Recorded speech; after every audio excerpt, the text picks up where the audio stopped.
अतः मैं माननीय प्रधानमंत्री जी से अनुरोध करता हूं कि वह इस विषय पर अपने विचार सदन को साझा करें।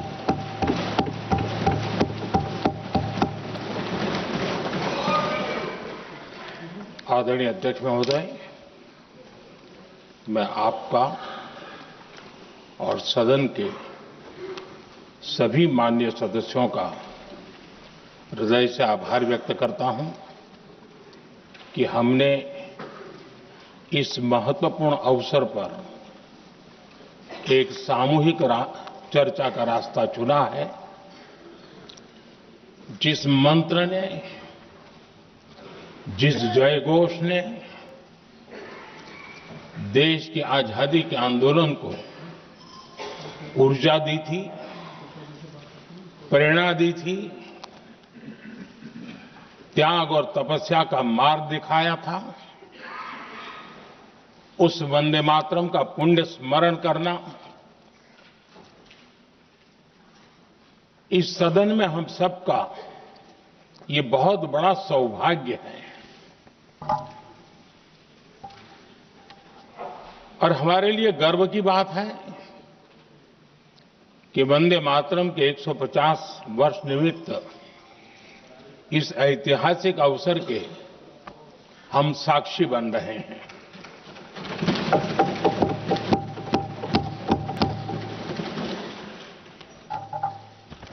एक ऐसा कालखंड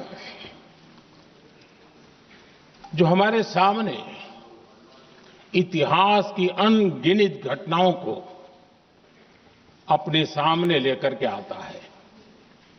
ये चर्चा सदन की प्रतिबद्धता को तो प्रकट करेगी, लेकिन आने वाली पीढ़ियों के लिए भी, दर पीढ़ी के लिए भी ये शिक्षा का कारण बन सकती है, अगर हम सब मिलकर के इसका सदुपयोग करें तो। आदरणीय अध्यक्ष जी, एक ऐसा कालखंड है जब इतिहास के कई प्रेरक अध्याय फिर से हमारे सामने उजागर हुए हैं। अभी अभी हमने हमारे संविधान के 75 वर्ष गौरवपूर्व मनाए हैं। आज देश सरदार वल्लभ भाई पटेल की और भगवान बिरसा मुंडा की 150वीं जयंती भी मना रहा है। और अभी अभी हमने गुरु तेग बहादुर के 350वां बलिदान दिवस भी मनाया। और आज हम वंदे मातरम की 150 वर्ष निमित्त सदन की एक सामूहिक ऊर्जा को, उसकी अनुभूति करने का प्रयास कर रहे हैं।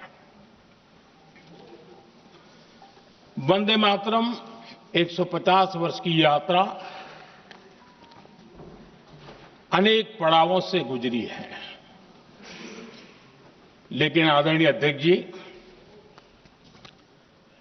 वंदे मातरम का जब 50 वर्ष हुए तब देश गुलामी में जीने के लिए मजबूर था। और वंदे मातरम के 100 साल हुए तब देश आपातकाल की जंजीरों में जकड़ा हुआ था।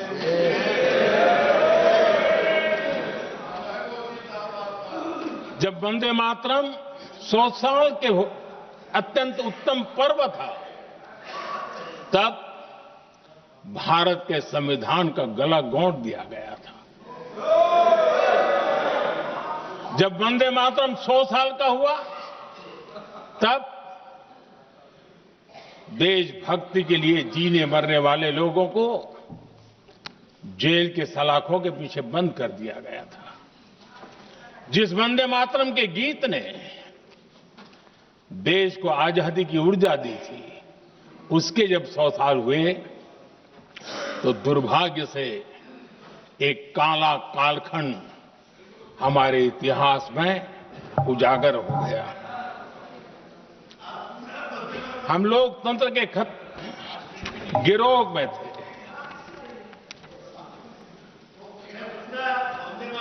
आदरणीय अध्यक्ष जी, 150 वर्ष उस महान अध्याय को,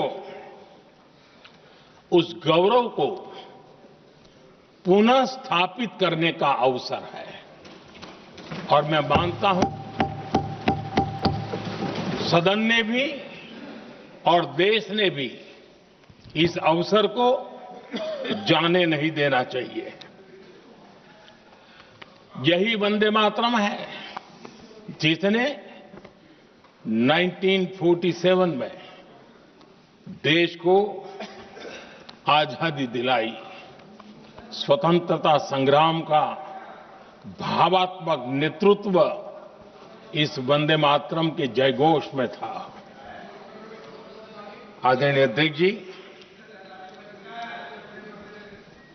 आपके समक्ष आज जब मैं वंदे मातरम 150 निमित्त चर्चा के लिए आरंभ करने खड़ा हुआ हूं, यहां कोई पक्ष प्रतिपक्ष नहीं है, क्योंकि हम सब यहां जो बैठे हैं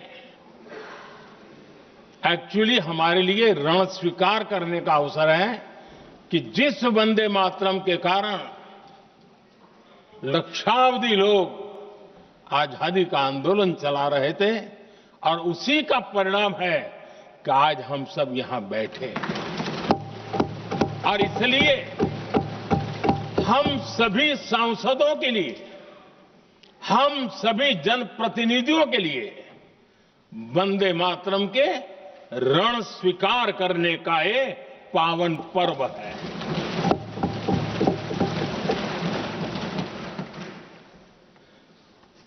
और इससे हम प्रेरणा लेकर के वंदे मातरम की जिस भावना ने देश की आजादी का जंग लड़ा, उत्तर दक्षिण पूर्व पश्चिम पूरा